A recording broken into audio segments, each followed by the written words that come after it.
Have you ever wondered why many people in the Gambia are poor? Yes, the government is to be blamed partly for it, but what you are about to hear will make you think otherwise. Here are 7 key habits keeping many people poor in the Gambia. Please stay until the end because I have an insane brief story in the last point or the 7th point that will simply blow your mind and even leave you speechless. When I heard about it, it shocked me and left me speechless for a good 1 hour. So make sure you stay till the end. Let's dive right in. Number 1. Limited emphasis on investing in assets. Surprisingly, despite the Gambia's potential for economic growth, a significant portion of its population struggles to invest in assets.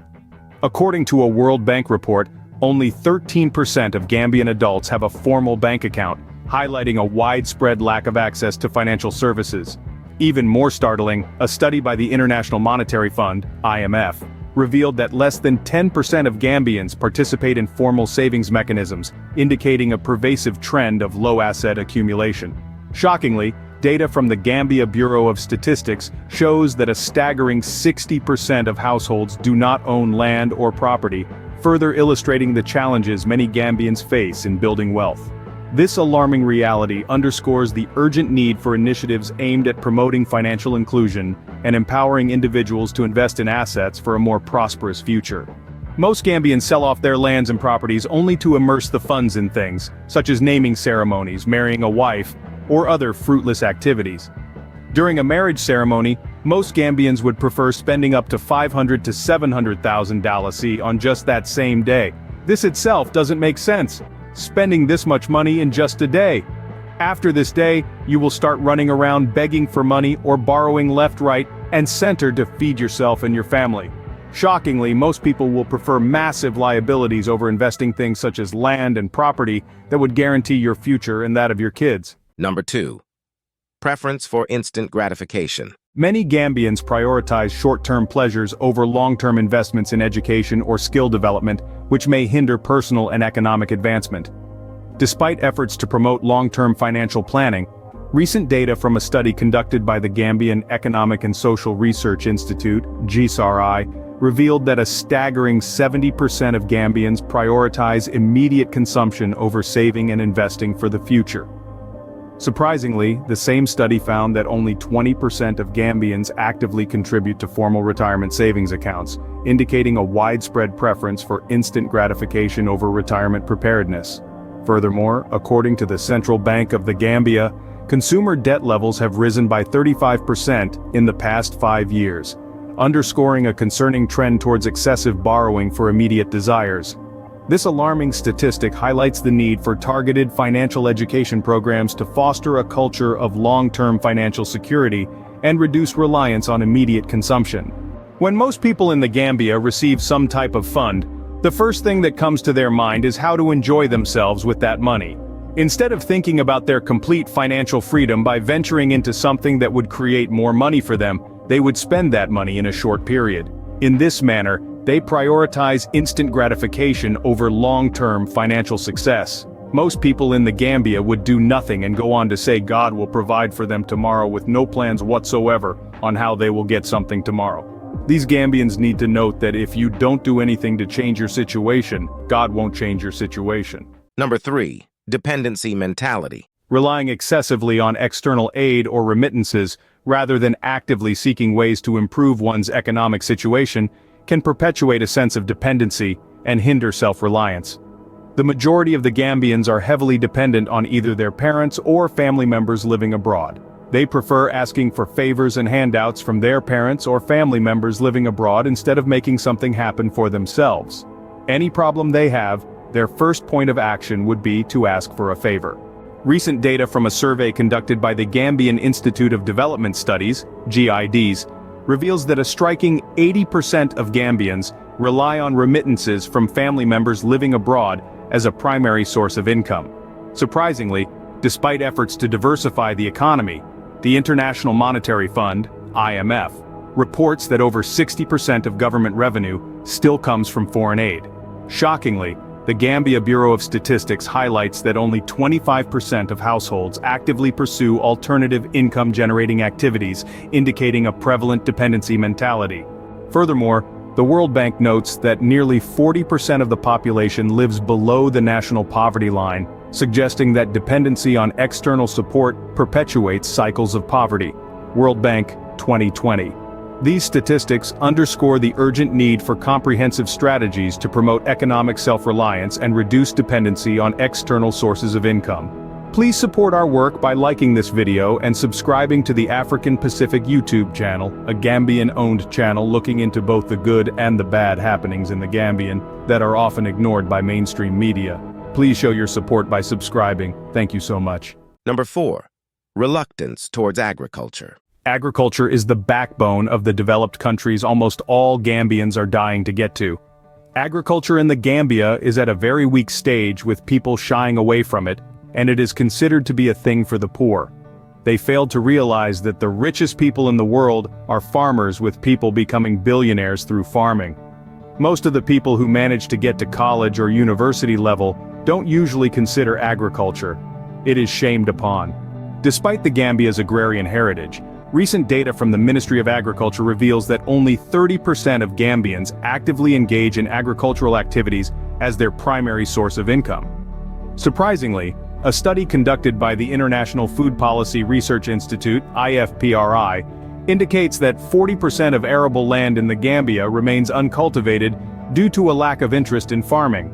Shockingly, the Gambia Chamber of Commerce and Industry reports that imports of basic food items have increased by 25% in the past decade, highlighting a concerning trend of reliance on imported goods. Furthermore, despite government incentives for agricultural development, only 15% of young Gambians express interest in pursuing careers in agriculture, according to a survey by the Youth Empowerment Project. These statistics underscore the need for targeted interventions to revitalize the agricultural sector and promote its attractiveness as a viable livelihood option. Number 5. Low financial literacy. In the Gambia, it is not said that financial education doesn't exist. However, only a tiny percentage of people starting from the government level to the civilian population know the basics of financial education. At the government level, this is evident with the government taking more and more loans, as well as its annual revenue, and immersing it into a fat liability. A prime example was the Banjul Rehabilitation Project, where billions of dalasi were spent without having their desired result. At the citizens level, it is even more shocking, with people selling off their lands only to spend it on a marriage ceremony. Who is better, the government or the people? Please comment in the comment section below. Despite efforts to improve financial literacy, recent data from a survey conducted by the Central Bank of the Gambia reveals that only 20% of adults possess basic financial knowledge. Shockingly, a study by the International Monetary Fund, IMF, found that 60% of Gambians struggle to understand essential financial concepts such as interest rates and inflation. Surprisingly, the Gambia Financial Intelligence Unit reports that over 80% of adults do not have a formal understanding of budgeting or saving. Furthermore, according to the World Bank, less than 10% of Gambians actively participate in formal banking systems, indicating a widespread lack of understanding of financial services. These statistics underscore the urgent need for comprehensive financial education programs to empower Gambians to make informed financial decisions and improve their economic well-being. Number 6. Lack of entrepreneurial spirit. A reluctance to take risks or pursue entrepreneurial ventures due to fear of failure or cultural norms can stifle economic growth and innovation. In the Gambia, people go to school only to take up jobs with little to no desire to become their boss. Gambians are position-oriented, meaning they only have eyes for occupying positions or various jobs instead of starting their own thing. Besides, job security is becoming a thing of the past, with people frequently losing their job at an alarming rate like never before. Surprisingly, despite the potential for economic growth, recent data from the Gambia Bureau of Statistics indicates that only 15% of adults in the Gambia are involved in entrepreneurial activities. Shockingly, a study conducted by the International Labor Organization, ILO, found that 70% of Gambians express a lack of interest in starting their own businesses due to fear of failure and limited access to capital. Furthermore, the World Bank reports that the Gambia ranks low in terms of ease of doing business, discouraging entrepreneurial ventures. Despite government efforts to promote entrepreneurship without much seriousness, less than 5% of Gambians aged 18 35 are actively involved in entrepreneurial activities, according to a survey by the Ministry of Trade and Industry. More and more attention needs to be given to entrepreneurship. These statistics highlight the need for targeted interventions to foster an entrepreneurial culture and create an enabling environment for business growth. This is a humble request to please like this video and subscribe to the African Pacific YouTube channel. Thank you for subscribing. Much appreciated. Number 7. Improper life planning. In the Gambia, there is no such thing as planning for the future. An average Gambian only thinks of today and leaves tomorrow in the hands of God without any plan whatsoever. At the beginning of this video, I told you about a story that will blow your mind. Hang on there and hold your horses, we will soon get to the story, and trust me, it will shock you to know how some people are plunging themselves into poverty. Surprisingly, recent data from a survey conducted by the Gambian Economic Planning and Statistics Department reveals that 60% of Gambian households do not have any form of savings or investment for the future. Shockingly, the Gambia Financial Intelligence Unit reports that only 10% of adults have a formal retirement savings plan in place, leaving many vulnerable in their later years. Furthermore, despite efforts to promote financial literacy, the Central Bank of the Gambia notes that 80% of adults do not actively budget or plan for their financial future. Surprisingly, a study by the World Bank found that 50% of Gambians rely solely on informal social networks for financial support during emergencies, highlighting a lack of formal financial planning. These statistics underscore the urgent need for comprehensive financial education programs to empower Gambians to plan effectively for their future financial well-being. In life, one needs to focus on finding a source of livelihood that will bring in money to take care of yourself and your family. As an individual or a man with a family, you must take responsibility for taking care of your family, wife, and children. One can achieve this by getting a good education, getting a good job, and eventually creating your own thing. In this manner, you will chase away poverty for good. In the Gambia, people do the exact opposite. Despite struggling to feed themselves, they will opt in to get married. They will eventually get children, and even struggle to take care of them. They will sell their lands to do flamboyant weddings or naming ceremonies only to be left with nothing the very next day. This links perfectly with the story I wanted to tell you, and it goes like this. A couple of days back, an individual asked me for financial assistance because he wants to get married. Now let me give you a bit of context into who this individual is. He is a 41-year-old. He is married with a wife and 7 little children and renting. His parents are suffering like himself. He is struggling to feed both his wife and 7 little children together with the parents. He frequently asks for donations to take care of his 7 little children and parents. He was given some money. He came begging Gain not to take care of his 7 little children or parents, but to get a second wife. Question: is this guy not plunging himself and his entire family into poverty?